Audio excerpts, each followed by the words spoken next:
Next, let's take a look at creating the ice cubes. This time we're going to do a little bit of sculpting. But first, let's look at our reference. It's always good to go back, take a look at them. And you can tell these sort of, I guess, more setup product shots. You get these super hard-edged, almost fake-looking ice cubes. But we're going to kind of match something like that. Real perfect little square guys, a little bit of surface form in the center of them, and maybe soften out the edges just a touch. But first thing let's get started by creating a cube. So far we've been working completely out of scale, and we're going to fix that once we get into the scene setup stage. So right now let's just continue working out of scale and hold shift and create a default meter cube.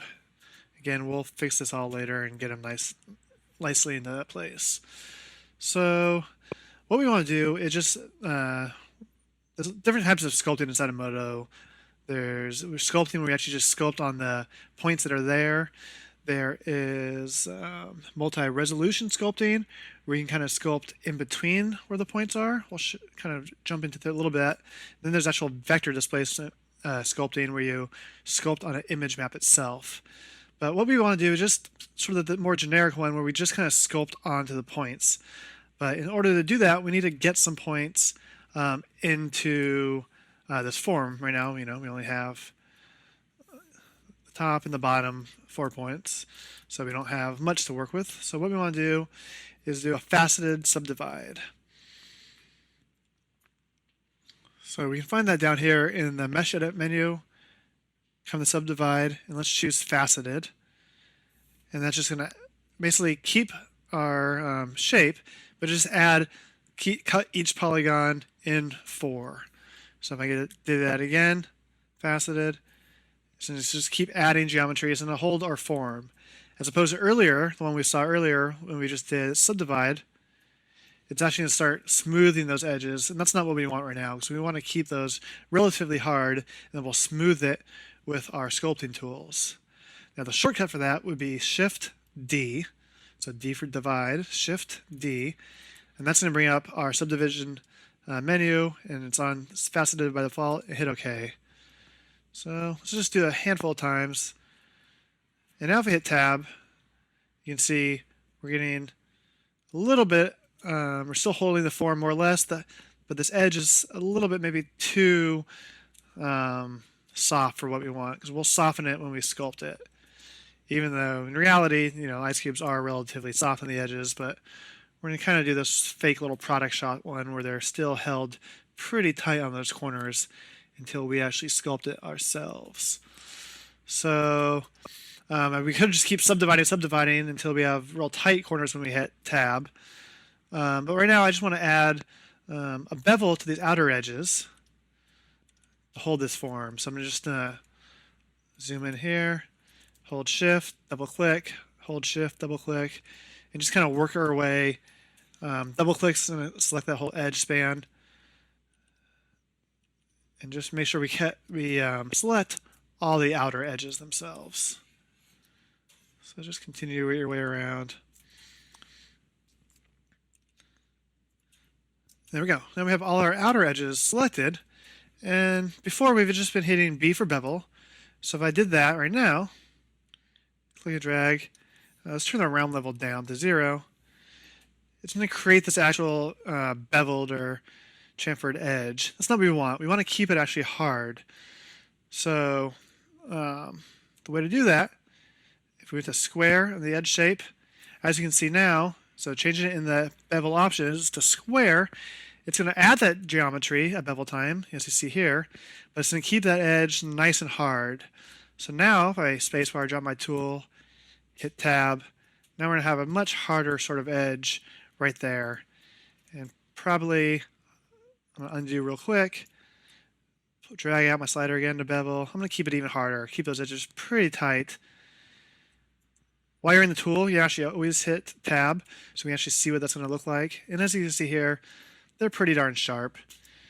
So I don't know. I hit faceted subdivide, I think about 4 times to create this sort of this amount of complexity for the geometry, and that's going to be enough for us to go sculpt on. So to sculpt, you can actually activate your sculpt tools right here in the model quad or any of the viewports by hitting the sculpt palette, and that's going to bring up a floating menu with our sculpting tools. But what we want to do, let's just go look into the actual paint viewport or sculpting viewport.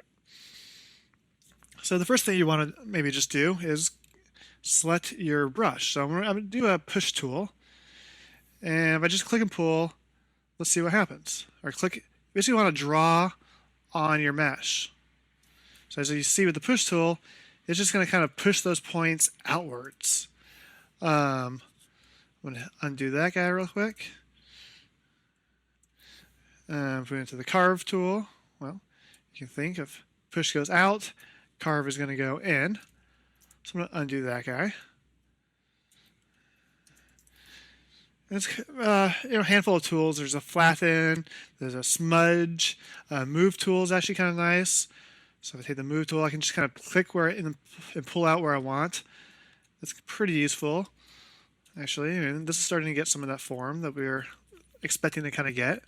I'm going to go just to the standard push tool, and let's just show you a few of the shortcuts they have in there. There's this little widget right here when you activate the tool with your offset. So if I pull the slider to a high number and click and hold and pull, you're going to see it's going to push it out quite a ways. With a lower offset, I think the default's around 30, but let's go to 20, and I click and pull, so just barely kind of push those out. That's more or less what we want. And you also have options down here in the menu for your brush. Again, this little icon down here tells us more options. Your brush size, right now it's 76. So if I pull it up to 170, and I click and pull, click and sculpt, you'll see that ring. That's the radius of how much your influence of your brush is actually affecting. But there's shortcuts for all this too. So the shortcuts would be if I just hover your mouse over here, right click and pull, that's going to be your brush size. So you don't actually have to go into the menu and change your brush size. I can just right click, pull left or right, and that's going to be the size of my brush. And middle mouse, left and right, did I get it? Is going to be change the amount or the offset amount, which we have down here. Anyways, let's make a kind of standard brush. And if we just start kind of working our way around, you can see we can start sculpting that mesh. But it's going to take a little while. If I sculpt another line here, we're starting to get that edge. Looking nice. One thing I like to do is when I'm sculpting is turn off the grid. I don't really care to see it right now.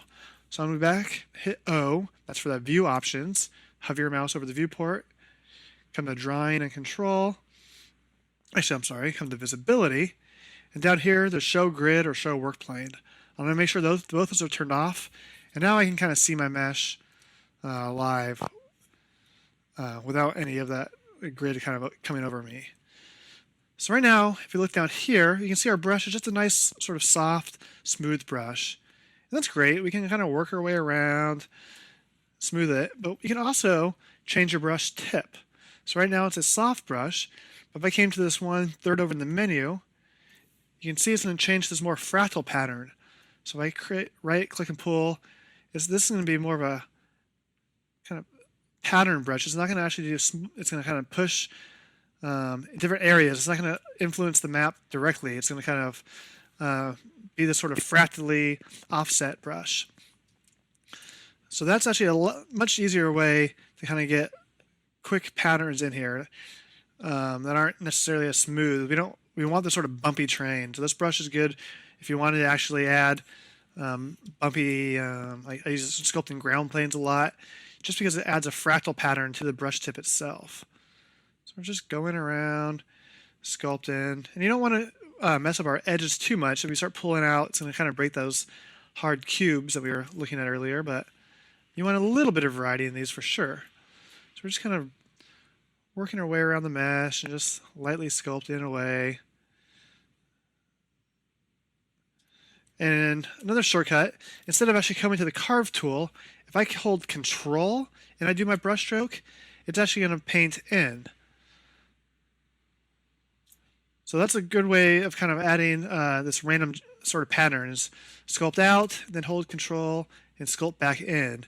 And with this sort of procedural noise brush, that's going to give you a nice variation, a nice sort of random patterning throughout. So instead of actually dropping your tool, coming to carve, we're just going to sculpt one, hold control, sculpt back in, and work our way around the cube. More or less, we have each wall kind of defined there. But we do want to break up that hard edge. So we could obviously come to the smooth tool right here. Let's right click, keep that procedural brush on. And if I do this, it's going to kind of smooth out those edges. As you can see, it's going to lose the sort of harshness of that corner. So I come to the corners here. Let's really smooth that guy out a bit. Let's change our offset. Smooth it some more. But a nice, better workflow is to stay in that push tool. So the push tool, by holding different modifier keys, is going to let you push, smooth, and carve. So if I hold Shift now with just the push tool, or with any of the tools, it's going to just go into the smoothing options. So I'm still in the push tool, so I can smooth, sculpt a little bit, hold control, carve a little bit, hold Shift, smooth a little bit. And that's kind of the way I like to work these guys. Again, let's turn our offset up a little bit higher. Let's really just sort of smooth out all these sort of random edges.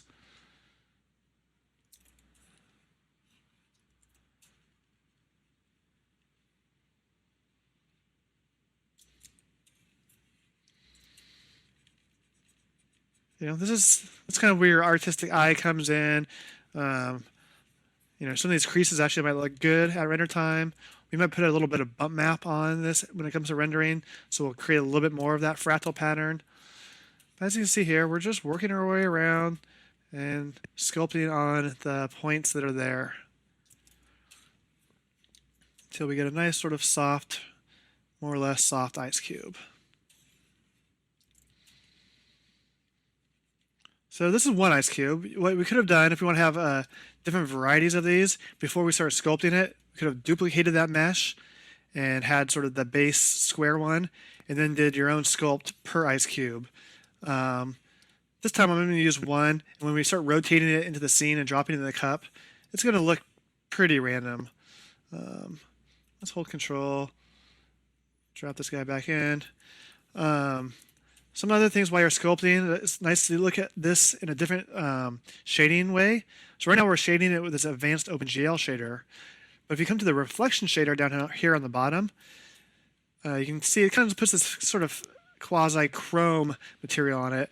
But that's actually a really nice way to kind of see where your edges are breaking, not breaking, but just sort of seeing where all the sort of topology changes are. And it gives you a little bit better indication of, or for my personal taste, of how your mesh is being deformed. But more or less, this doesn't have to be perfect. This is all up to the artist. So for now, I'm going to call this guy good. And there's our ice cube. Might come back and smooth out some of those edges. I'm going to do it actually now. I think I want some of these guys to be real smooth as if they've kind of melted a little bit. So holding that shift and really smoothing out some of these edges. Do it now, might as well. Again, it's up to you. You can tell in our reference there's all sorts of ones. More hard-edged. These guys are slightly smoother. These guys look pretty darn round. And if you want to break up the squareness of this guy, come over to your Move tool. Let's go back to our standard brush. Right-click, draw it out a little bit, and let's just pull this corner. See, the Move tool really helps create those large form changes. Instead of having to sculpt all that in, I can just click and pull where I want, pull it in. Now we got a pretty darn random ice cube. I want to keep some hard edges some places, so let's just click and pull here. I'm dragging to the right, which actually pulls it in. Even smooth, I can still hold shift, and we're not actually moving it, we're just using that smooth brush. More or less, there's our ice cube, and we'll go in there. And maybe once we kind of get a place in the scene, we might want to sculpt almost to the camera. But for now, I'm going to hit spacebar, drop my tool, and that's me it for sculpting the ice cube itself.